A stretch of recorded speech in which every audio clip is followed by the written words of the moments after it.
Hello friends, मैं Shweta Oberoi, astrologer, numerologist, vastu specialist Delhi से। आज हम बात करेंगे धनतेरस की। आज हम बात करेंगे नरक चौथ की। आज हम बात करेंगे दीपावली की और विश्वकर्मा पूजा की और भैया दूज की, क्योंकि ये 5 दिन का त्यौहार है, एक दिन का त्यौहार नहीं है। दिवाली ये शुरू होता है गोवत्स पूजा से। देखा जाए तो धनतेरस से भी पहले द्वादशी तिथि को यहाँ पर संध्या के समय गो जो चर कर घर आती हैं, गोधूली वेला में, यानी निशा काल जिसे शाम के समय कहा जाता है, जब वो आती हैं अपने बछड़े के साथ, तब उनकी पूजा की जाती है। शुरुआत यहाँ से होती है। बाकी सब लोग धनतेरस से बोलते हैं, लेकिन धनतेरस नहीं, गोवत्स पूजा से ही स्टार्ट होती है हमारी दीपावली। सबसे पहले गऊ की पूजा होती है, उसके बाद धनतेरस पर हम धन्वंतरी महाराज की पूजा करते हैं, क्योंकि वो कलश लेकर आए समुद्र मंथन में। उनका एक खास अहम रोल रहा। जिन्हें भी हेल्थ इशू रहता है, उनके लिए धन्वंतरी महाराज की इस दिन कलश स्थापना करने से और उसका जल वर्ष भर पीने से उनको रोगों से मुक्ति मिलती है। उनके रोग काफ़ी हद तक शांत रहते हैं, शांत हो जाते हैं। कई बार रोग बिल्कुल ख़त्म हो जाते हैं। अगर आप धन्वंतरी महाराज का मंत्र जाप करते हैं, धन्वंतरी महाराज की फ़ोटो रखते हैं, उनके कलश के जल को रोज़ चेंज करके अगर आप उसको पीते हैं तो भी उसका बड़ा लाभ मिलता है। तो धन्वंतरी महाराज के कलश की स्थापना आज के दिन की जाती है। कलश के अंदर आप लौंग, इलायची, कुछ औषधियाँ इस तरह की हैं जो हर किसी के लिए सूटेबल है। जैसे काली मिर्च है, अगर इससे डालते हैं तो हल्दी की गांठ आप डाल सकते हैं, कच्ची डाल सकते हैं। उससे ब्लड प्योरीफाई होता रहता है। तो खून के अंदर होने वाले विकार और हमारे भीतर का जो जल है उसके अंदर जो विकार होते हैं उनको वो रिमूव करते चले जाते हैं, और जो भी इस तरह की छोटी मोटी बीमारियां रहती हैं वो सब साफ़ हो जाती हैं। और अगर कोई बड़ी गंभीर समस्या भी है तो भी आप उनका मंत्र जाप करके उनको आप हील करके जल को आप उस जल को ग्रहण करेंगे तो भी आपको उस बीमारी से रिलीफ मिलना शुरू हो जाएगा। तो ये उसका कारण है। और साथ में जैसे किसी को बीमारी नहीं है, कोई बात नहीं, बहुत अच्छी बात है। अगर आपके घर में कोई बीमारी नहीं है तो आप उस जल को अपने घर में छिड़कते हैं तो भी आपके घर में मान सम्मान, ऐश्वर्य, धन संपदा और सुख शांति बनी रहती है, क्योंकि उस जल को हम एज अमृत रख रहे हैं। धन्वंतरी महाराज अमृत कलश लाए थे, तो उस जल का कितना यूज़ आप कर सकते हैं। देखिए, आप अपने घर में छिड़केंगे, वो आपके लिए अच्छा है। आप तुलसी पे डालते हैं, तुलसी के आप पत्तों की चाय बनाते हैं या आप वो लेते हैं, तो वो भी आपके लिए औषधि रूप है। तो एक तरह से आज के दिन, धनतेरस के दिन, धन्वंतरी महाराज की पूजा का भी एक खास महत्व है। उसके बाद आती हैं माँ लक्ष्मी जी, क्योंकि माँ लक्ष्मी समुद्र मंथन से निकली थी। तो समुद्र मंथन से समुद्र से निकलने वाली हर चीज़ को वो अपना बहन भाई मानते हैं। इसी के अंदर आते हैं गोमती चक्र, जिन्हें विष्णु का प्रतीक कहा जाता है, क्योंकि उस पर बिल्कुल चक्र बना हुआ होता है और बिल्कुल शेल की तरह होते हैं वो। उन्हें विष्णु जी का अवतार कहा जाता है, विष्णु जी का स्वरूप कहकर भी लोग उसे पूजा में रखते हैं। उसी तरह कौड़ियाँ हैं, शंख है, शंख विष्णु जी को बहुत प्रिय है। वो जब भी युद्ध करते हैं या कोई भी, उनके हाथ में हमेशा शंख रहता है और शंखनाद वो करते हैं। तो जो भी समंदर से निकलने वाली चीज़ें हैं उन्हें आप अगर पूजा में समाहित करते हैं, जैसे दक्षिणावती शंख है, मोती शंख है, उसके अलावा अगर उसमें आप कौड़ियाँ रखते हैं, पीली या हरे रंग की कौड़ियाँ रखते हैं, तो ये सब लक्ष्मी जी को आकर्षित करने की चीज़ें हैं। उसी तरह से हल्दी की गांठें हैं। अगर हम कहें तो वो भी बृहस्पति को बैलेंस करती है। औषधि रूप तो है ही है, सौंदर्य का भी एक खास उसमें रोल आता है। और उसी तरह से जब किसी के मंगल कार्य होता है तो हल्दी को ही सबसे पहले रखा जाता है। गणेश जी का स्वरूप भी हम उसे मानते हैं। उसी तरह से अगर आप पूजा में हल्दी की गांठ रखते हैं तो उसका बड़ा महत्व है। नारियल को एक ऐसा फल कहा जाता है जिसकी हम पूजा करते हैं, कोई भी हम हवन करते हैं तो उसमें भी एक खास रोल है नारियल का। नारियल में एक लघु नारियल आते हैं। लघु नारियल बिल्कुल छोटे से होते हैं, 1 इंच के। लघु नारियल वो मूल और फल दोनों है, इसीलिए उन्हें भी रखा जाता है पूजा में। उसमें कीड़ा नहीं लगता है, उसे ख़राब नहीं होते, वो बिल्कुल छोटे से हैं। उसे जोड़े के रूप में रखा जाता है, लघु नारियल कहा जाता है उन्हें। अगर आप उन्हें रखते हैं, क्योंकि वो श्री फल है, उसे हम पूर्ण फल की भी कहा जाता है, तो उसे भी अगर आप रखते हैं तो वो भी आपके लिए शुभता लाता है। उसी तरह से लाल और काले रंग की गुंजा आती हैं, उसे रत्तियाँ भी कहा जाता है। ये वो चीज़ें हैं जिन्हें रखने से आपके घर में लक्ष्मी जी का आकर्षण बढ़ता है और आपके घर में धन की कमी नहीं आती। मैं ये नहीं कहती कि इसको रखने से आप अंबानी हो जाएंगे, नहीं, या ये करोड़पति हो जाएंगे, बिरला टाटा के बराबर हो जाएंगे, पर हाँ, आपके पास आपको पर्याप्त धन की प्राप्ति होती रहेगी। कोई चीज़ आप लेना चाहते हैं, उसके लिए आपको तंग नहीं होना पड़ेगा। आपके लिए हर उस चीज़ की उपलब्धि अपने आप सहज होती चली जाएगी, जो भी आप चाह रहे हैं। ठीक है, जिस चीज़ के लिए आप मेहनत कर रहे हैं उसमें आपको रुकावट नहीं आएगी। ये चीज़ का मैं कमिटमेंट कर सकती हूँ, प्रॉमिस कर सकती हूँ कि अगर आप ये चीज़ें करते हैं तो उससे आपको लाभ होगा। उसी तरह इसमें लौंग के जोड़े, इलायची के जोड़े रखे जाते हैं। तो ये कुछ चीज़ें हैं जो सौभाग्य को, पॉजिटिविटी को बढ़ाते हैं। अब अगर आप इनके साथ दो चार चीज़ें, जैसे चांदी का सिक्का आप रख सकते हैं। चांदी के सिक्के के साथ एक संभावना रहती है कि कुछ लोग वो जर्मन सिल्वर के दे देते हैं। तो जब भी आप सिक्का लें, कम से कम 100 ग्राम का होना चाहिए, और पूरी तरह से साइंटिफिक लीजिए ताकि आपको नकली ना मिले। अगर 100 ग्राम का होगा तो एटलीस्ट ये तो रहेगा कि हाँ, ये प्योर है, और आप उसका बिल भी लेंगे। जबकि छोटे सिक्के जो लिए जाते हैं वो 200-300 से स्टार्टिंग हो जाती है, जिनके साथ उनके प्योर ना होने की थोड़ी सी संभावना जुड़ जाती है। तो इस तरह का अगर आप सिक्का बड़ा लेते हैं तो ये भी आपके लिए बहुत बेनिफिशियल रहता है। तो इस तरह की चीज़ों को अगर इसके साथ आप गोल्ड का कॉइन रख सकें तो वो और भी अच्छा है।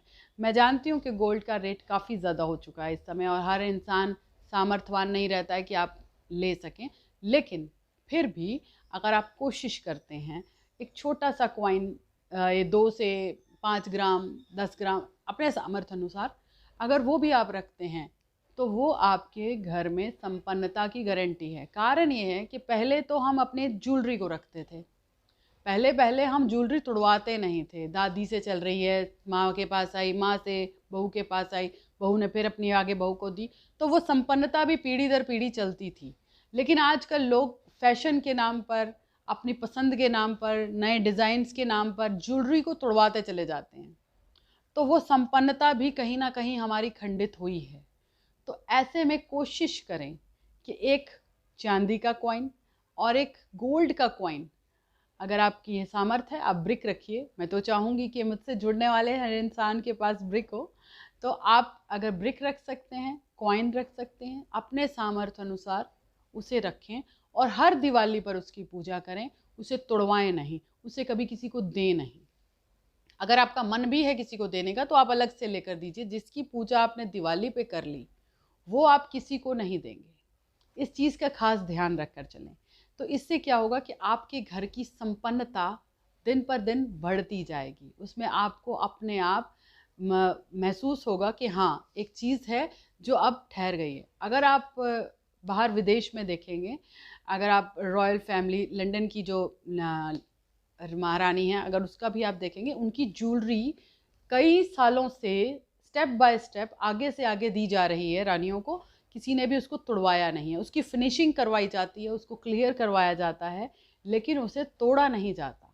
ये संपन्नता एक धरोहर की तरह आगे से स्टेप बाय स्टेप चल रही है। और अगर आप भी चाहते हैं इस तरह की धरोहर अपने बच्चों को देना, ऐसी संपन्नता अपने बच्चों को देना, तो कोशिश करें कि कुछ ऐसी तरह की ज्वेलरी या इस तरह के कॉइन्स आप रखें जो कभी भी तोड़वाए ना जाएं, वो पीढ़ी दर पीढ़ी आगे रहे। इस चीज़ का अगर आप कमिटमेंट करके चले तो आपके घर में कभी भी धन की कमी नहीं रहेगी, वो अभाव नहीं रहेगा। आजकल अपनी सास की पहनी हुई ज्वेलरी कोई बहू नहीं पहनना चाहती। वो ये कहती है कि ओल्ड फैशन है, मैं तो नए डिज़ाइन का पहनूंगी, या मुझे डायमंड चाहिए, मैं गोल्ड नहीं पहनूंगी, पहले तो गोल्ड बहुत पुराना फैशन है ये। जबकि हमें उस चीज़ को फॉलो करना चाहिए। तो कभी भी कोशिश करें कि ये सब चीज़ें टूटे ना, और आगे बनाने का मौका और आए आप और ज्वेलरी लें, कोई इशू नहीं है। पर कुछ ऐसी चीज़ें रखें, जैसे कि कुछ कंगन हो सकते हैं, कुछ सेट हो सकते हैं, जिसे आप हमेशा अपने साथ रखें। अपने बच्चों को भी ये कहें कि इसे ना तोड़वाएं तो अच्छा है, आप और बनवा लीजिए, इसे रहने दीजिए। तो इससे एक संपन्नता पीढ़ी दर पीढ़ी बनती है। और अब बात करते हैं हम धनतेरस की पूजा की। अब धनतेरस पर आप कुछ एक पोटली बना सकते हैं, धन की पोटली कहते हैं, कुबेर पोटली कह सकते हैं। तो अगर उसमें आप जो चीज़ें मैंने बताई वो रखते हैं, चांदी का कॉइन और एक गोल्ड की कोई चीज़ आप रखते हैं, तो वो एक संपन्नता बन जाएगी। उसकी आप पूजा करके पहले गंगा जल से उसे शुद्ध कर लें, कच्चे दूध से आप उसे शुद्ध करें, फिर आप उसे रखें। उन सब पर आप हल्दी कुमकुम का टीका लगाएं, चावल छिड़कें, फूलों से उस पर जल छिड़कें, तो उससे क्या है, उसका शुद्धिकरण हो गया। अब आपने ये सब कर लिया, उसके बाद आपको क्या करना है, उसके बाद आपको लक्ष्मी जी की और गणेश जी की, सबसे पहले आपने गुरु, जो भी आपके गुरु हैं, और अगर कोई आपके गुरु नहीं है तो शिव को आप अपना गुरु मानकर पूजा शुरू कर सकते हैं। उसके बाद आप गणेश जी का नाम लें, ओम गण गणपते नमः मंत्र का आप जाप कर सकते हैं, या कोई भी मंत्र आपके पास अगर हो गणेश जी का तो आप वो ले सकते हैं। उसके बाद आप गणेश जी को अपना संकल्प ले सकते हैं। संकल्प लीजिए कि जल लेकर अपने हाथ में, कि मैं अपना नाम, अपना गोत्र बोलकर कि मैं ये पाठ कर रहा हूँ। आपको पाठ करना है। कितना पाठ आप कर सकते हैं, कितनी बार आप पाठ करते हैं श्री सूतकम का, तो वो आपको देखना है। श्री सूतकम का कर सकते हैं, लक्ष्मी स्तोत्र कर सकते हैं, लक्ष्मी का जो श्री सूतकम है वो कर सकते हैं। श्री सूतकम, लक्ष्मी सूतकम, लक्ष्मी अष्टक स्तोत्र या लक्ष्मी स्तोत्र, इसमें से कोई भी आप पाठ एक ले लीजिए, जिसका संकल्प आपको लेना है कि मैं 11 पाठ करूँगी, 5 पाठ करूँगी या करूँगा। मेल करें तो बहुत अच्छा है। तो अगर वो पाठ करते हैं, पर रेगुलर भैया दूज तक वो पाठ करना है, और संकल्प उतनी ही संख्या का लें जो आप रोज कर सकें। समय वही चूज करें जिस समय में आप रोज बैठ सकें। ये 5 दिन की एक तरह से साधना है, एक तप है, एक अपने आप से किया कमिटमेंट है कि मैं इस शुभ मुहूर्त का, शुभ समय का पूर्ण लाभ लेना चाहता हूँ। मैं अपने जीवन में एक सुखद बदलाव चाहता हूँ। वो बदलाव मेरे स्वास्थ्य के लिए हो, मेरे धन संपत्ति के लिए हो, मेरे मान सम्मान के लिए हो, मेरे ऐश्वर्य के लिए हो, जो भी आप चाहते हैं।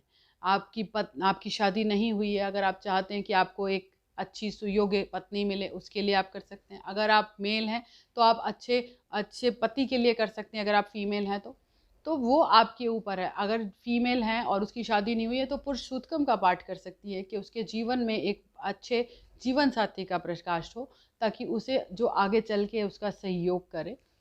तो इस तरह से अगर आप पाठ करते हैं और 5 दिन लगातार करते हैं धनतेरस से शुरू करके, तो 101% आपको रिजल्ट मिलेगा। और 5 दिन के बाद भी आपको कंटिन्यूसली 1 पाठ या 2 पाठ अपने सामर्थ्य अनुसार करना है। शुरुआत आपको धनतेरस से करनी है। जब आप ये करते हैं तो आपको 101% रिजल्ट मिलेगा। उस रिजल्ट को कोई नहीं रोक सकता, बशर्ते आप ये पोटली बनाएं, श्री यंत्र की स्थापना करें, लक्ष्मी यंत्र की स्थापना करें और उसकी विधिवत पूजा करें। श्री यंत्र के ऊपर कुमकुम, हल्दी कुमकुम और चावल चढ़ाएं, इत्र चढ़ाएं, शिवलिंग की ही तरह उसका भी अभिषेक करें। आप चाहें तो आप मेरू श्री यंत्र के साथ भी पूजा कर सकते हैं, और अगर आप चाहें तो आप प्लेट में, जो प्लेट की तरह तांबे पत्र पर बनता है, उस पर कर सकते हैं। अगर आपको चांदी का मिलता है तो आप चांदी का श्री यंत्र लेकर उसकी पूजा करें और अच्छे से उसकी पूजा करें, और उसके बाद उसे सहेज कर आप अपनी तिजोरी में रखें, तो आपके घर में हमेशा धन संपदा बनी रहेगी। ये सब वो चीज़ें हैं जो आप लोग चाहते हैं अपने जीवन में करना कि हाँ हम करें, लेकिन आपको कई बार सही गाइडेंस नहीं मिलती। मैं अलग अलग 5 दिन के टोटके बताऊं, उससे अच्छा है मैं एक ऐसा उपाय बताऊं जो आपके 5 दिन को पूरी तरह से भरपूर कर दे और आपको पूरे वर्ष भर आपको उसका रिजल्ट भी दे। तो ये वही उपाय है कि आपको ये करना है, मंत्र पूरा ये स्तोत्र करना है। कारण ये कि जो मंत्र 108 शब्दों से ज़्यादा का हो जाता है, उसे करने के लिए किसी गुरु की ज़रूरत नहीं पड़ती, आप किसी से भी मार्गदर्शन लेके उसे पढ़ सकते हैं। इसमें सहस्त्र नाम आता है, स्तोत्र आते हैं, पाठ आते हैं, जिनके भी शब्द 108 से ज़्यादा हो जाते हैं। तो अगर आप ये करते हैं तो आपको इसका 101% रिज़ल्ट मिलेगा और माँ लक्ष्मी की भरपूर कृपा आपके ऊपर होगी, ऐसा मेरा विश्वास है। मेरा अनुभव है कि ऐसे बहुत से लोगों के जीवन में अच्छा बदलाव आया है, आपके जीवन में भी आएगा। और इसीलिए मेरी वीडियो थोड़ी लेट हो गई, लेकिन मैंने यही सोच रखा था कि मैं आपको कुछ ऐसा दूं जो सच में आपके काम आए। अगर ग्रहों के अनुसार भी कहें तो अगर आप ये करते हैं तो आपकी कुंडली में शुक्र शुभ हो जाएंगे, क्योंकि ये माँ लक्ष्मी का मंत्र है, पाठ है श्री सूतकम। अगर आप ये करते हैं तो इससे शुक्र अच्छा होगा, आपके मान सम्मान ऐश्वर्य सुख में बढ़ोतरी होगी, माँ लक्ष्मी की प्राप्ति होगी, आपको माँ लक्ष्मी की कृपा आपको मिलेगी। तो मेरे हिसाब से ये सबसे सरल उपाय है और ये टोटका नहीं है, ये उपाय है, ये आपके जीवन की ज़रूरत है। हर इंसान चाहता है संपन्न होना, हर इंसान चाहता है वो धनी हो, उसे धन का अभाव ना हो, और ये उसका अधिकार है कि जब वो इस दुनिया में आया तो वो अपने हिस्से में जो लाया उसे मिलना ही चाहिए। तो ये उपाय अगर आप करते हैं तो आपके जीवन में कभी भी धन का अभाव नहीं रहेगा। तो श्री सूतकम का पाठ कीजिए, माँ लक्ष्मी को प्रसन्न कीजिए, इस दिवाली को दिन दोनी रात चौगनी तरक्की करने के लायक बनाइए। इतना अच्छे से आप इस पूजा को कीजिए कि आपके जीवन में किसी चीज़ की कमी ही ना रहे, आपको कोई टोटके करने की ज़रूरत ही ना पड़े। शर्त यही है, 5 दिन जितना आप पाठ करें, उसके बाद रेगुलर आप उस पाठ को करते रहें, चाहे एक बार करें चाहे 2 बार करें, वो आपका सामर्थ्य है। और मैं 100% गारंटी देती हूँ जो भी ये करेगा उसको रिज़ल्ट बहुत अच्छा मिलने वाला है।